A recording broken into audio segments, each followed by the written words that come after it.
दोस्तों, पिछले वीडियो में हमने योग के बारे में चर्चा की थी।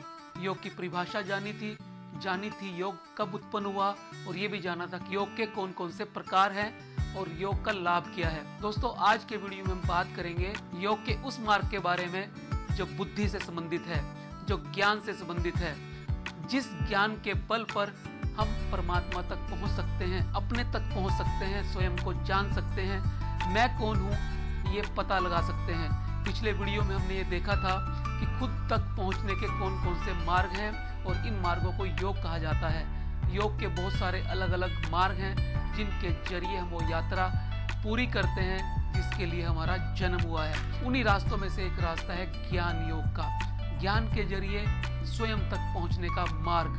तो आज जानेंगे ज्ञान योग के बारे में। दोस्तों, आप सब जानते होंगे प्रस्थान त्रयी के बारे में। प्रस्थान त्रयी के अंदर हमारे 3 दार्शनिक ग्रंथ आते हैं। पहला उपनिषद, दूसरा ब्रह्मसूत्र और तीसरा गीता। इन तीनों को मिलाकर प्रस्थान त्रयी कहा जाता है। ये तीनों बात करते हैं वेदांत की। वेदांत यानी वेदों का अंत। दोस्तों, वेदों के बहुत सारे भाग होते हैं। मंत्र, ब्राह्मण, आरण्यक, जो वनों में लिखे गए उन्हें अरण्य कहा जाता है। उनका दूसरा नाम उपनिषद भी है। उपनिषद का अर्थ है गुरु के समीप बैठकर शिक्षा को ग्रहण करना, ज्ञान को अर्जित करना। दोस्तों, इन उपनिषदों के अंदर वेदांत की चर्चा है। ये वेदांत इसलिए कहे जाते हैं क्योंकि ये वेद के अंतिम भाग हैं। इनकी रचना वेदों के सबसे अंत में हुई है। दोस्तों, इन्हीं वेदों के अंत में यानी वेदांत में यानी उपनिषदों के अंदर परमात्मा की चर्चा है, ब्रह्म की चर्चा है, अपने आप को जानने की चर्चा है, जिसे मोक्ष विद्या कहते हैं, जिसे आत्म साक्षात्कार होना कहते हैं, जिसे निर्वाण की विद्या कहते हैं, जिसे आवागमन से मुक्ति की विद्या कहते हैं। यही ज्ञान योग 6 दर्शनों में से सबसे अंतिम दर्शन, जिसे ब्रह्मसूत्र कहा जाता है, जिसकी रचना महर्षि वेद व्यास ने की है, उसके अंदर भी है। और यही ज्ञान गीता के अंदर भी है, जिसे भगवान कृष्ण ने अर्जुन के माध्यम से हम सबको समझाने का प्रयास किया है। तो दोस्तों, यही प्रस्थान त्रयी यानी यही वेदांत यानी यही आत्म ज्ञान है, जो ज्ञान योग के मार्ग से, ज्ञान योग के जरिए हमें आत्म साक्षात्कार कराने का मार्ग दिखाता है, हमारे लिए वो रास्ता सुगम करता है, जिस पर चलकर हम अपने आप को जाने, परमात्मा का जाने और अपने होने को कृतार्थ करें, चरितार्थ करें। तो स्वामी विवेकानंद को ज्ञान योग को पुनर्स्थापित करने के लिए जाना जाता है। उन्होंने पूरी दुनिया के अंदर ज्ञान योग का, कर्म योग का, भक्ति योग का एक ऐसा डंका बजाया जिससे भारतीय संस्कृति और सनातन की पुनर्स्थापना हो सकी। ज्ञान योग के अंदर जो मार्ग बताया गया है उसके 2 अंग हैं, बहिरंग और अंतरंग। बहिरंग के अंदर 4 अंग हैं, इसीलिए इसे साधन चतुष्टय के नाम से जाना जाता है। ये 4 अंग हैं। पहला विवेक। विवेक का अर्थ ये है कि अनित्य नित्य वस्तु विवेक, यानी जब हम नित्य क्या है, अनित्य क्या है, इस बात को जानना प्रारंभ करते हैं, इसके मूल में जाते हैं, जो चीज़ स्थायी है और जो चीज़ अस्थायी है ये जानने का प्रयत्न करते हैं, तो इसे विवेक कहा जाता है। अनित्य नित्य वस्तु विवेक कहा जाता है। जिस तरह से हंस नीर और क्षीर को अलग अलग कर देता है, यानी दूध और पानी को अलग अलग कर देता है, उसी तरह से हमारी बुद्धि, हमारा विवेक जब इस बात को समझने लग जाए कि ये स्थायी और ये अस्थायी है, तब इसे विवेक कहा जाता है। दोस्तों, क्या हमारा शरीर स्थायी है? क्या हमारा मन स्थायी है? क्या वस्तुएं स्थायी हैं? क्या ये संसार स्थायी है? जब हमें इस संसार की असारता का ज्ञान होता है, इसके पीछे छिपे परमात्मा को हम नित्य या स्थायी जानना आरंभ करते हैं और इस सारे संसार को माया रूप जानते हैं, माया ने जिस पर पर्दा डाल रखा है ऐसा जानना शुरू कर देते हैं, तब हम ज्ञान के पथ के पथिक हो जाते हैं। तब हमें समझ आना शुरू हो जाता है कि असल और नकल क्या है। यही विवेक है। दोस्तों, बहिरंग का दूसरा अंग है वैराग्य। वैराग्य का अर्थ ये है जब हम राग रहित हो जाएं, जब हम वस्तु, व्यक्तियों, विचारों से परे होना शुरू हो जाएं और किसी के अंदर भी लिप्त ना हो, तो इसे वैराग्य कहा जाता है। विवेक के बाद जब वैराग्य उपस्थित होता है, जब हमें ये ज्ञान होता है कि क्या चीज़ सही है क्या नहीं है, तब हम ज्ञान मार्ग के अंदर और आगे की तरफ अग्रसर हो जाते हैं। बहिरंग का तीसरा अंग है षट संपत्ति, जिसके अंदर 6 अलग अलग चीज़ें आती हैं। पहला शम, फिर दम, फिर उप्रति, फिर तितिक्षा, फिर श्रद्धा और फिर समाधान। दोस्तों, शम दम का अर्थ है जब हम इंद्रियों के विषयों को अंदर की तरफ मोड़ लेते हैं, बाहर से अपनी इंद्रियों को हटाकर अपने अंदर उतरना शुरू हो जाते हैं, अपनी इंद्रियों पे और मन पे नियंत्रण करना शुरू कर देते हैं, बाह्य वस्तुओं से हटाकर जो कसूरी हमारे अंदर छिपी बैठी है उसको ढूंढना प्रारंभ करने का मन बना लेते हैं, तो इसे शम दम कहा जाता है। दोस्तों, शम दम के बाद आती है उपरति।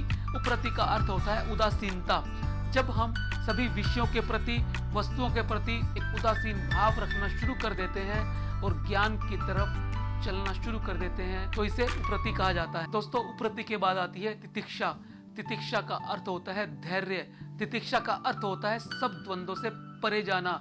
भगवान श्री कृष्ण ने गीता के अंदर भी कहा है, समत्वम योग उच्यते, यानी जब हम समभाव में आना शुरू कर दें तो उसे योग की संज्ञा दी जाती है। यानी जब सर्दी गर्मी, हानि लाभ, जय पराजय, जन्म मृत्यु, जितने भी द्वंद्व हैं उन सब से हम परे जाना शुरू कर दें तो उसे तितिक्षा भाव कहा जाता है। ज्यादा खुशी में हम खुशी प्रकट नहीं करते और ज्यादा दुख के अंदर हम दुखी नहीं होते। हानि और लाभ को हम एक जैसा समझते हैं। जन्म और मृत्यु के अंदर हमें कोई भेद नजर नहीं आता। अभेदात्मक सृष्टि नजर आती है और हर एक के अंदर हमें वही ईश्वर नजर आता है, तब इसे तितिक्षा भाव कहा जाता है। तितिक्षा के बाद आती है श्रद्धा। दोस्तों, जब हम अपने शास्त्रों पर, वेदों पर, गुरुओं पर पूर्ण श्रद्धा के साथ विश्वास करते हैं तो इसे श्रद्धा भाव कहा जाता है। फिर उसके बाद आती है समाधान, और जब ये सारी चीज़ें पूरी हो जाती हैं तब हम अपने प्रयोजन की तरफ अग्रसर हो जाते हैं, समाधान की तरफ चल पड़ते हैं। बहिरंग का चौथा और अंतिम अंग है मुमुक्षुत्व, वो भाव जिससे हम मोक्ष की तरफ अग्रसर होते हैं। जब हम मोक्ष को, आत्म साक्षात्कार को समझना जानना प्रारंभ कर देते हैं और इस भाव के अंदर बड़े दृढ़ हो जाते हैं तो उसे मुमुक्षुत्व भाव कहा जाता है। तो दोस्तों, ये चारों मिलकर बहिरंग बनाते हैं। और इसके बाद आता है ज्ञान योग का अंतरंग। इसके अंदर भी 4 भाग हैं। पहला भाग है श्रवण।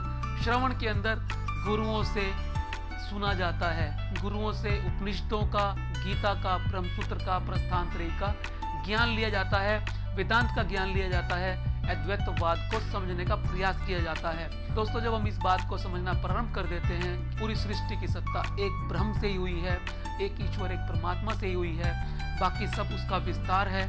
हमें माया की वजह से ये भेदात्मक सृष्टि नजर आती है, व्यक्ति व्यक्ति में, वस्तु वस्तु में भेद नजर आता है। जब हम गुरुओं से इस बात को सुनकर इसे समझना आरंभ करते हैं तो इसे श्रवण कहा जाता है। बहिरंग का दूसरा भाग है मनन। दोस्तों, खाली सुनने से बात नहीं बनती, हमें सुने हुए को मनन और चिंतन के स्तर पर ले जाना पड़ता है। अपनी बुद्धि के द्वारा उसको आत्मसात करना पड़ता है और अपने विचारों में उसको प्रबलता देनी होती है। जब हम बार बार उसका चिंतन करते हैं, प्रश्न करते हैं, उसके हमें उत्तर मिलते चले जाते हैं तो हमारी दृढ़ भूमि हो जाती है। हमारा मन उन चीज़ों को स्वीकार करना शुरू कर देता है, मात्र सुनने से नहीं किंतु खुद के मानने से। दोस्तों, ज्ञान योग के अंतरंग का तीसरा अंग आता है निधि ध्यासन। निधि ध्यासन का अर्थ यह है कि जब हम श्रवण और मनन के बाद उसे अभ्यास में ले आते हैं, एग्जीक्यूशन पर ले आते हैं, इम्प्लीमेंटेशन की स्टेज पे ले आते हैं, हमारे व्यवहार में वो चीज़ें सार्थकता को प्राप्त होती हैं।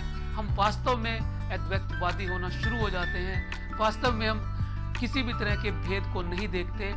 हर जीव के अंदर, हर प्राणी के अंदर, इवन वनस्पतियों के अंदर, जीव जंतुओं के अंदर, इवन पहाड़ के अंदर भी उसी एक परमात्मा को देखते हैं। उसी की व्यापकता, सर्वव्यापकता हर जगह देखते हैं। उसी एक चीज से सबको जाया देखते हैं।